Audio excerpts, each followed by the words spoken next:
Exodus chapter 2. A man of the house of Levi went and took a daughter of Levi as his wife. The woman conceived and bore a son. When she saw that he was a fine child, she hid him 3 months. When she could no longer hide him, she took a papyrus basket for him and coated it with tar and with pitch. She put the child in it and laid it in the reeds by the river's bank.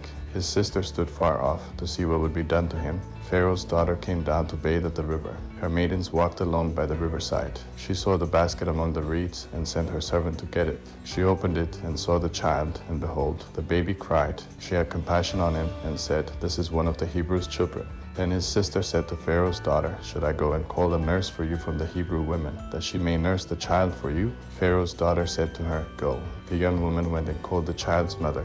Pharaoh's daughter said to her, "Take this child away and nurse him for me, and I will give you your wages." The woman took the child and nursed it. The child grew, and she brought him to Pharaoh's daughter, and he became her son. She named him Moses and said, "Because I drew him out of the water." In those days, when Moses had grown up, he went out to his brothers and saw their burdens. He saw an Egyptian striking a Hebrew, one of his brothers. He looked this way and that way, and when he saw that there was no one, he killed the Egyptian and hid him in the sand. He went out the second day, and behold, 2 men of the Hebrews were fighting with each other.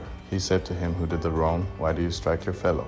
He said, "Who made you a prince and a judge over us? Do you plan to kill me as you killed the Egyptian?" Moses was afraid and said, "Surely this thing is known."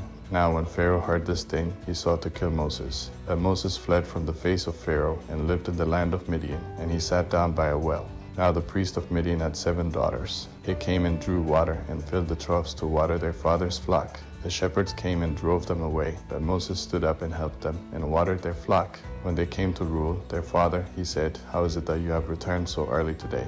He said, "An Egyptian delivered us out of the hand of the shepherds, and moreover he drew water for us and watered the flock." He said to his daughters, "Where is he? Why is it that you have left the man? Call him, that he may eat bread." Moses was content to dwell with the man. He gave Moses Zipporah, his daughter. She bore a son, and he named him Gershom, for he said, "I have lived as a foreigner in a foreign land."